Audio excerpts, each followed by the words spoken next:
I'm Lara O'Reilly, Senior Editor at Business Insider. We're here at the C-Space at CES with Michelle Wilson, Chief Marketing and Revenue Officer at the WWE. How are you doing? I'm great. It's great to be here. Thank you for having me. Fantastic. Thank you for coming. So tell me a little bit about what CES kind of means for you and why you're here and what you get up to. Great. Well, for WWE, this actually is an interesting anniversary for us. So we first came to CES actually 3 years ago, was our first time. And the reason we came to CES was to make our groundbreaking announcement of launching Wwe Network, which is our direct-to-consumer streaming service.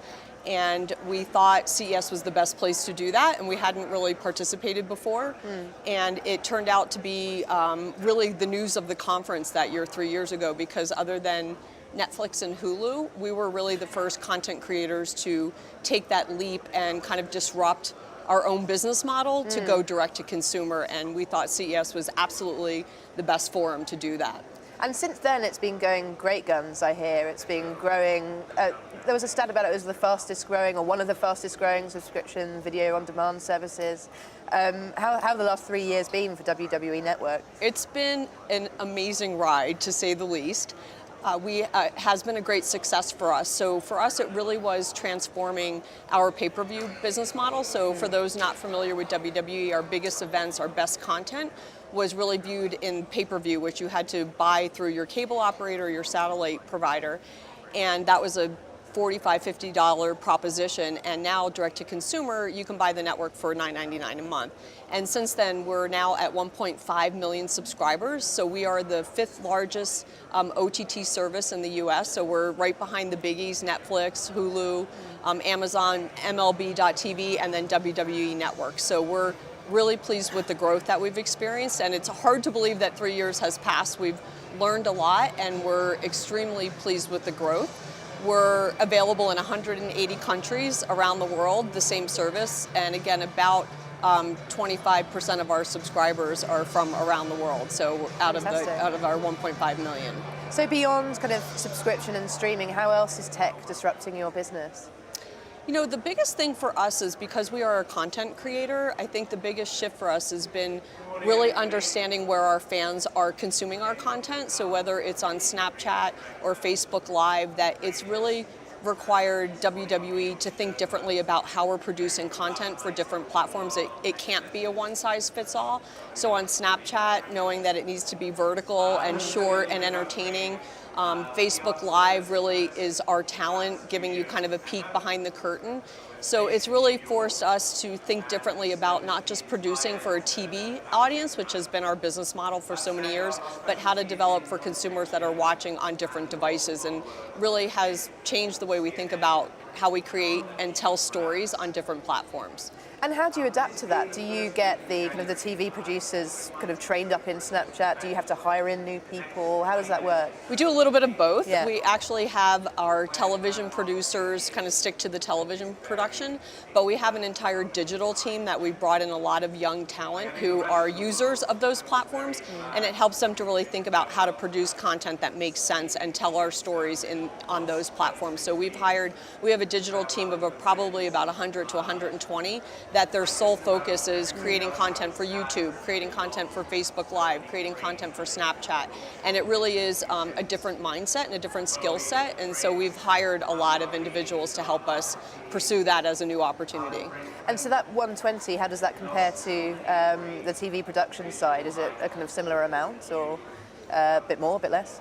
I would say it's a little bit more. I mean, it's interesting for WWE. When we look 5 years ago, we were putting out about 750 hours of original content every year, which is a lot. Yeah. Fast forward to today, we're putting out double that. We're putting out 1,500 hours of original content. That's both long form for TV, but we're putting out just as much content short form on YouTube and Snapchat as we are long form. So it's been a tremendous success for us. And if you look at our engagement on those platforms, we have 700 million social media followers around the world, and on YouTube alone, we have over 1 billion views a month just on YouTube, which is more than any other sports league out there.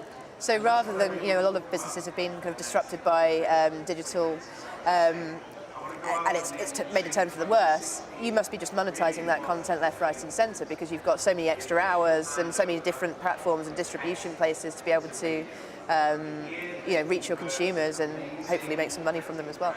Exactly, and that, that's obviously the challenging part of all of this, is making sure that as you're creating new content and putting it on different platforms, what is the monetization model? And it really is very much a balancing act. We call it a delicate balancing act of what to put on our AVOD where it's advertising supported versus what do we put on our SVOD or our subscription service being Wwe Network. And we've had terrific experience at Wwe of what we call tiering our content and deciding what goes where and making sure that we can monetize that and kind of drive our fans from free pay TV all the way up through our subscription service by being very careful and strategic about what content we put where to drive them through the storytelling part of our business. So we've been very successful at it.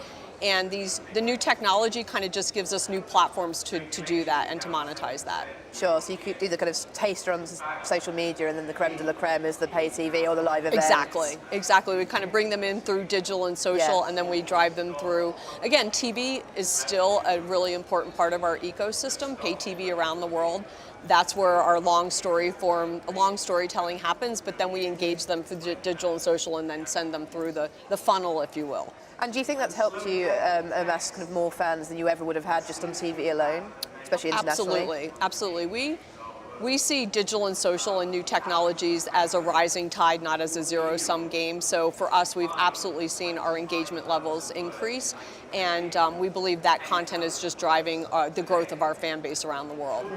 And who else in your peer group is doing kind of interesting things when it comes to technology and innovation? Who else do you look to as kind of being examples of great success? We've been, besides watching the Netflix, which we are always curious about what they're doing and their recent decisions to do download to go, and so we obviously always pay attention to the big ones like Netflix, but the one more recently I've been intrigued by is the League of Legends and what they're doing with BAM Tech, and who is our partner on the technology side as well. And I find it quite fascinating that... With BAM Tech, did you say? Major League Baseball. Oh, I see. The Major League Baseball. Yeah. And I find it fascinating that they're now going into partnering with them on e-games and figuring out how to take what was essentially a video game and now build this, global fans around the world watching others play the game into a subscription service. So I think it's really fascinating that they've been able to adapt what was essentially a video game into this global phenomenon, an esports, and now transferring it into an SVOD service. So I'm really kind of interested to see how that plays out. Could you see WWE going down the esports kind of line? It's something that we've looked at, and not something in the immediate future, but we definitely are keeping our eye on it. That's why I like to see where they're going. Sure. And as a marketer, how do you kind of define innovation? What does innovation mean for you? It's for WWE, innovation is really important because for us, being relevant and being part of pop culture is always really important. But innovation, we probably define it a little more broadly as having confidence and foresight to take risk and to challenge your own legacy business model. So the network's a perfect example of that. We were in this business that was very profitable for us, and we saw technology taking our fans and consumers in a different direction. So innovation meant that we had to be confident enough to take that risk. Was it difficult to get buy-in?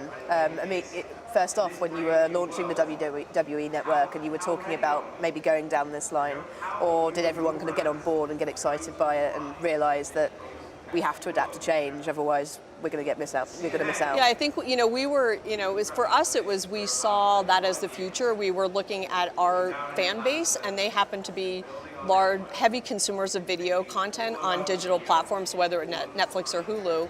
And for us, we saw that's where they were going, and we saw that as an opportunity.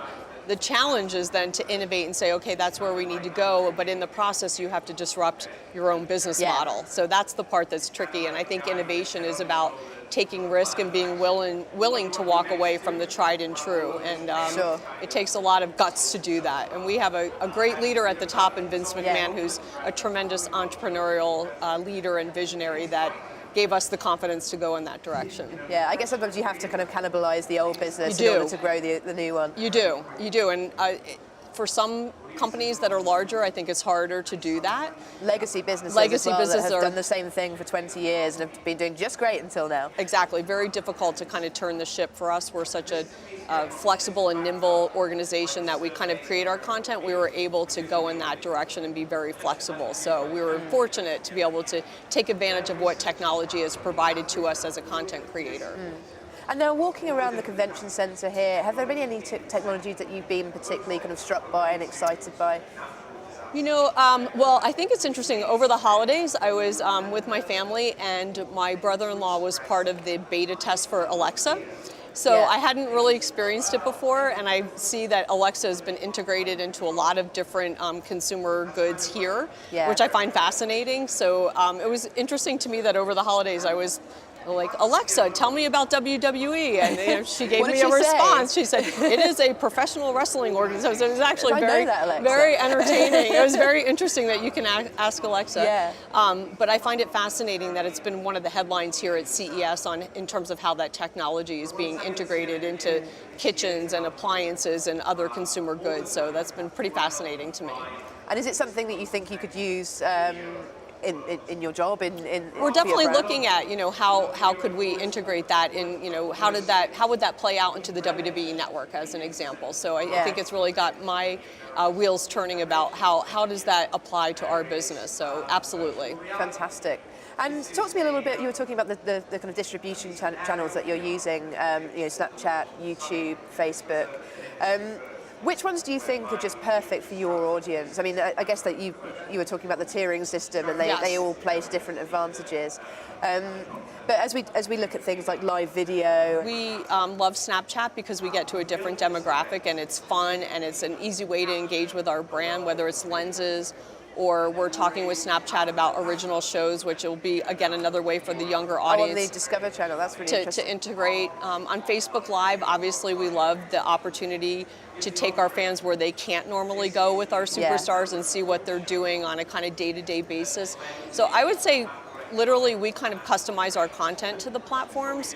I think VR is going to be a really interesting thing to watch for us. We know that our fans want to be literally in the ring with our superstars. They want to be in the middle of all of the action. So I think AR and VR is something that we're also, you know, at the show really paying close attention to, and how will that apply to how we tell our story and give our fans a completely different experience, and kind of where would they experience that is what we're thinking about. And how far away do you think we are from that? Do you think if we sat down next year, we'd be talking about, you know, your new VR network, or would it be 5 years? Do you think it's? I think it's absolutely sooner than 5 years. I'm not sure if it's quite next year, but we're definitely testing and evaluating as we speak. So I don't think it's 5 years away. I think a lot of it is really us paying attention to our fans, and are they adopting to buying the required headsets and the apps and having everything that they need. But we are already testing it, so I think it'll be definitely somewhere between 1 and 3 years, that, again, depending on the consumer adoption of it. Sure. And I guess perfect technology for your events as well, live events and everything that comes that goes with that. I mean, how are you using technology when it comes to your live events? You know, it's so interesting in terms of just production, the technology that's available to produce content. I mean, the cameras that are available, the 360 technology, the VR cameras that are available.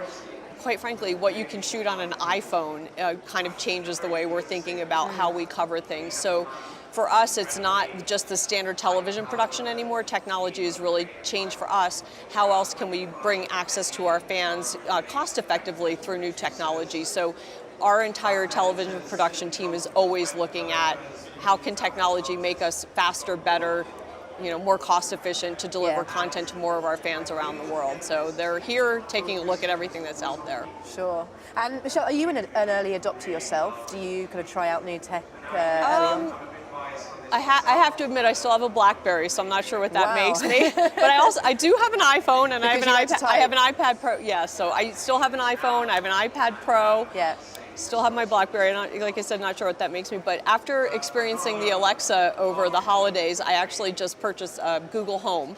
So I would say I'm kind of just on the back edge of being an early adopter. But coming here certainly makes me excited to go try all these new things. Definitely. Well, let's let you do that right now. Right. Thank you so much for joining us, Michelle. It's been great to have you here in the C Space. Thank you Enjoy for having the rest of the show. Thank you. Thank you.